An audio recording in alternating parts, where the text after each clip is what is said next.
We know it can cause lifelong problems. So why do you think emotional incest is not necessarily viewed sometimes as abuse? Let's explore that today. Hang on.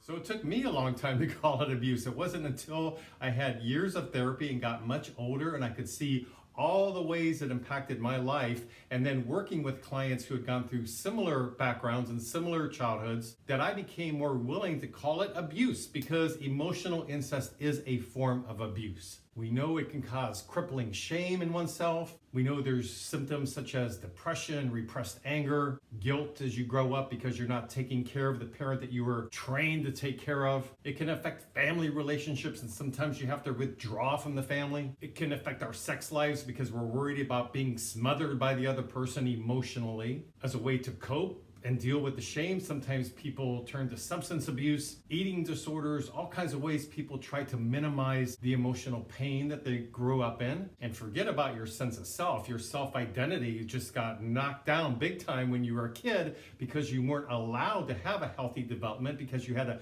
be there for the perpetrating parent as their little mini husband or mini wife. So look at what I just quickly named off the top of my head, and that's just some of what people who are victims of emotional incest deal with. And yet, you often don't hear it necessarily referred to as abuse.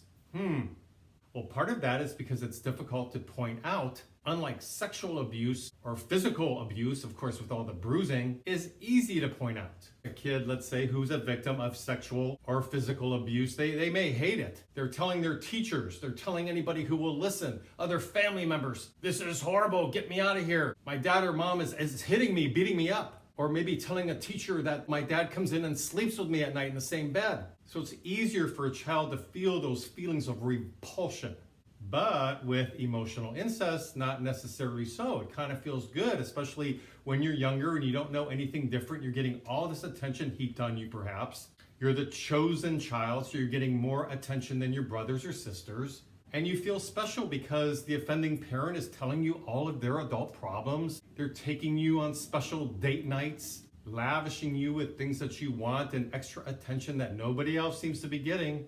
And so it's kind of fun. You grow up feeling kind of special. You don't have to worry about too much because you know your needs are always going to come first. So that's another reason why it's hard to pinpoint or point out. It's not until they get a bit older and see all the emotional residue and damage that they begin to realize what an extremely toxic environment it was to grow up in. So with that, then it's hard for people to view it as abuse, because what people see from the outside is, again, there's no bruising, there's no cuts, there's no scarring. Or with sexual abuse, that again, there's some physical symptoms, perhaps some physical clues that this child is a victim of abuse. You can't do any of that when you're a victim of emotional incest. And when you try to say something, perhaps other family members, extended family, neighbors, people who see what's going on, think you're full of hogwash. That's not true. You're getting treated wonderfully. I see all the things that your parents buy for you. I see all that extra attention you're getting from your mom. They're thinking you're the chosen child, so how can this be bad? So there's cognitive dissonance, meaning people don't want to believe it and won't believe it, that it's actually a form of abuse.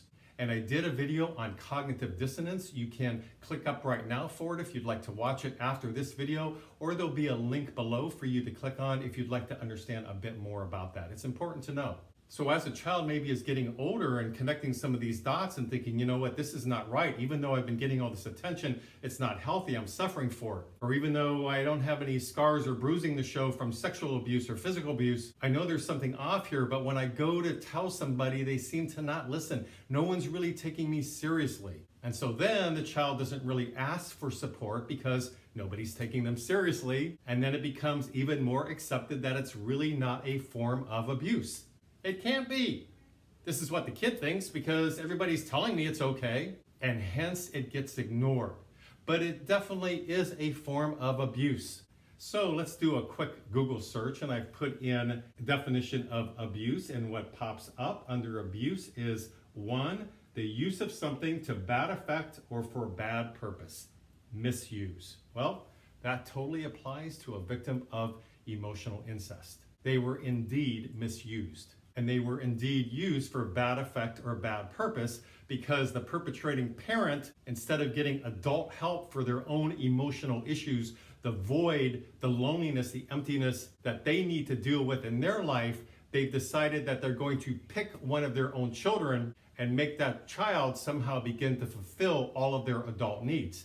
That's abuse. And another thing is, you can't really talk about it as sexual abuse, even though there's generally a hidden, covert feeling, an icky feeling that goes along with emotional incest, which involves a feeling like you've been sexually used. Although the definition of emotional incest means that there's no physical sex. It's simply the emotional taking over of the child. However, there can be an underlying feeling.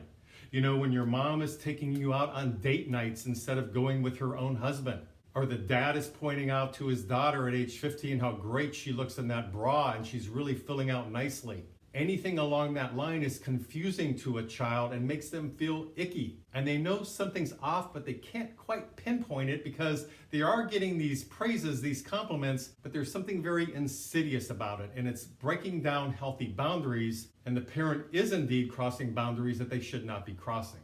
Another example is a parent telling that child all of their adult problems, including their sex life problems with their husband or wife.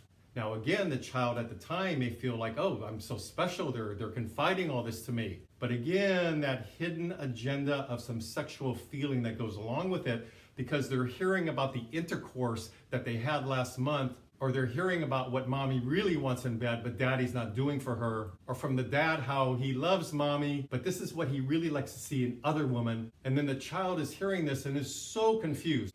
So a lot of times when clients come into my private practice, they're willing to talk about enmeshment, they can go there, but when you talk about abuse, maybe some hidden sexual abuse, then it can become overwhelming for the client if they're not ready to deal with all of this. That's too much to take in, and they're not even maybe believing it's abuse in the first place. So a term that you hear much more commonly is being enmeshed, feeling abandoned by the parent. That's the core issue. They were neglected, and there was the lack of nurturing and any kind of protection for them. They felt very much on their own in survival mode, and that's a difficult way to grow up. And because they had to put on a facade for the perpetrating parent all the time, it could never really be their authentic self.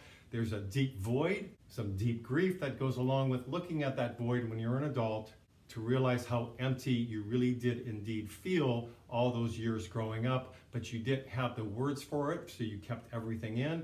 But the good news is, as an adult, you're coming in to look at it, process it, name it for what it is, talk authentically about it, call a spade, and when we do that, that's how we begin to heal and blossom and make progress in our life, and then indeed have healthy relationships. So there is a wonderful, great outcome if you're willing to do the emotional work. So I hope this is helpful to some of you who are victims of emotional incest. Please leave me some comments below if you'd like. I'd like to hear a little bit about your story. Please subscribe to my mental health YouTube channel if you like these kind of videos. And until next week, this is Brad Shore signing off from Ask a Shrink.